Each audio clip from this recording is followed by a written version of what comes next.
Epá, recentemente eu me deparei com esse vídeo e fiquei triste. Fiquei muito triste mesmo. Veja, o nosso colega aqui, o psicólogo, a usar estetoscópio, Stella de Carvalho. Minha cota Stella, é como então, hein? Você é apresentadora, não usa estetoscópio, não basta já os enfermeiros. Agora mais, nós temos que lidar com apresentadores e psicólogos querendo utilizar ferramentas médicas, pendurar estetoscópio no pescoço. Não faça isso, Stella. É minha cota. Estás a ver, né? Depois duvidam que medicina não é o melhor curso do mundo. Olha, apresentadores, não basta os enfermeiros, os apresentadores e os psicólogos também querem ser médicos. Isso é triste. Você já ouviu falar do mito de Ícaro e Dédalo? É uma das histórias mais antigas da mitologia grega e fala exatamente sobre algo que vemos até hoje: a arrogância de se achar superior aos outros. Dédalo era um inventor e artesão brilhante, famoso por toda a Grécia por sua inteligência e por sua habilidade. Ele foi chamado pelo rei Minos da cidade de Creta para construir uma prisão especial para um minotauro, uma criatura mitológica que era metade homem, metade touro. Dessa forma, Dédalo criou a prisão que hoje se conhece como Labirinto de Creta, uma estrutura tão complexa que ninguém conseguiu escapar.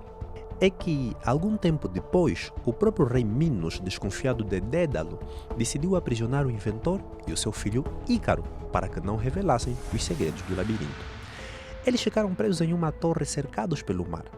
Como Dédalo e seu filho não podiam fugir pelo mar ou por terra, já que os soldados do rei Minos vigiavam todas as saídas, ele teve uma ideia ousada: fugir pelo céu. E, usando de sua engenhosidade, construiu asas artificiais feitas de penas coladas com cera. Antes de partirem cada um nas suas asas artificiais, Dédalo advertiu o filho: Ícaro, siga o caminho do meio, não voe nem muito baixo, pois a umidade do mar pode pesar suas asas, nem muito alto, porque o calor do sol vai derreter a cera. Seja prudente. No início o plano funcionou perfeitamente. Os dois voavam como pássaros livres no céu. Mas, tomado pela embriaguez da liberdade e da arrogância juvenil, Ícaro ignorou o conselho do pai. Encantado com a sensação de voar, subiu cada vez mais alto, em direção ao sol. O calor foi derretendo a cera que colava as penas. Aos poucos, as asas se desfizeram e Ícaro começou a cair. Dédalo, desesperado, assistia ao filho em queda livre em direção ao mar. Ícaro morreu afogado. Dédalo conseguiu pousar em segurança, mas carregou para sempre a dor da perda causada pela desobediência e pelo excesso de confiança do filho. Morais do mito. Primeiro, a arrogância e a ambição desmedida podem levar à queda. Segundo, o equilíbrio e a prudência são mais valiosos do que o excesso. Terceiro, o desprezo pela experiência dos mais sábios traz consigo consequências graves.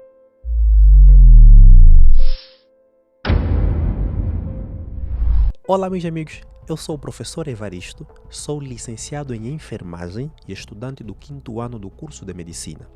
Nesse vídeo, vou tecer algumas ilações sobre convicções que tenho a respeito de uma guerra ora fria, ora mais pronunciada, entre os médicos e os demais profissionais dos cursos da saúde.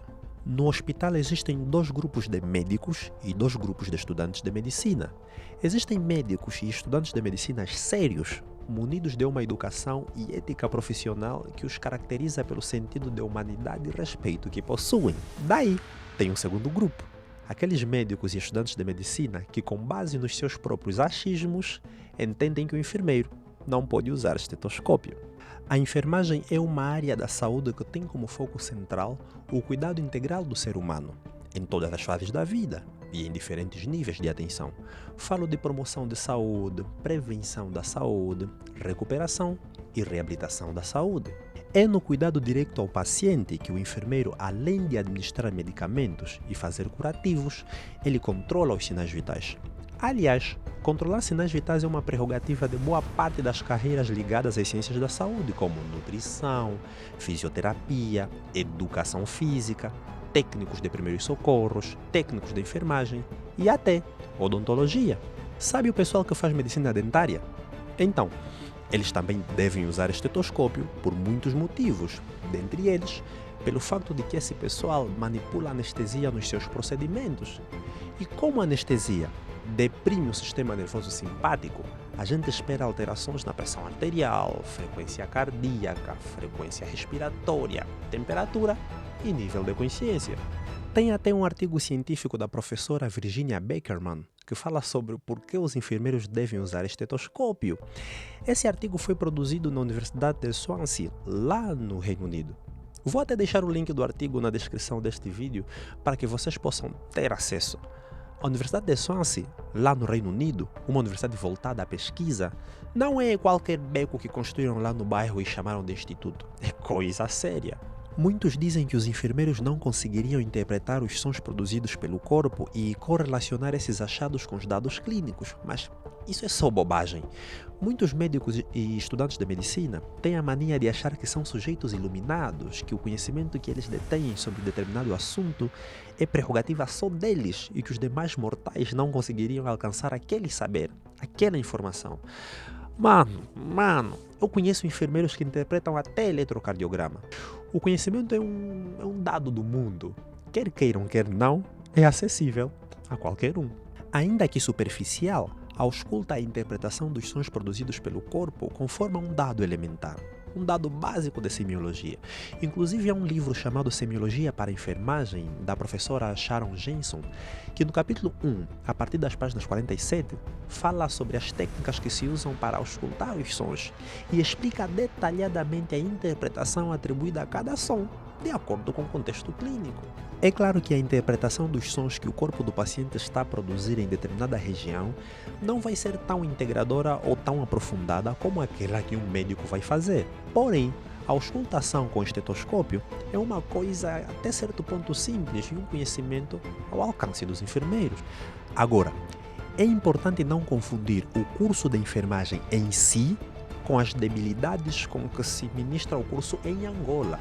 Aí é outro assunto. Uma coisa é o que o curso pode oferecer, outra coisa é como ele é oferecido em Angola. Não vou entrar em detalhes neste ponto por não ser o foco do vídeo aqui. E sim, o estetoscópio foi inventado como um instrumento médico pensado para a prática clínica na época. Só que depois, por razões óbvias, foi expandido para enfermeiros, fisioterapeutas, dentistas e outros profissionais da saúde, sempre com foco na avaliação clínica. Ah não, mas inventaram para os médicos. Mano, a escrita na máquina de escrever foi inventada para as mulheres. Era ensinada como uma habilidade doméstica lá no século XIX. A datilografia era uma atividade que caracterizava o gênero feminino.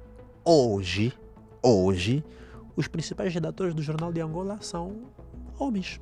A calça comprida foi criada inicialmente para as mulheres, para que estas pudessem andar de bicicleta. E hoje, eu estou a gravar este vídeo de calça. Então, para mim, algumas justificativas sobre o uso do estetoscópio restrito aos médicos são desprovidos de verdade prática e verdade científica. E como um dos focos da enfermagem é o cuidado integral do paciente, no curso de enfermagem, dentre muitas coisas, a gente aprende a fazer o exame físico cefalocaudal, o que permite aprender e muito bem sobre o uso do estetoscópio, assim como os sons produzidos pelas diferentes partes do corpo. Existem sim verdades irrefutáveis. Tal como referenciei lá atrás, fiz minha licenciatura em enfermagem e agora estou no meu 5º ano de medicina. Nessa minha curta aventura nas duas áreas, percebi algumas coisas. Primeiro, medicina é um curso absurdamente complexo.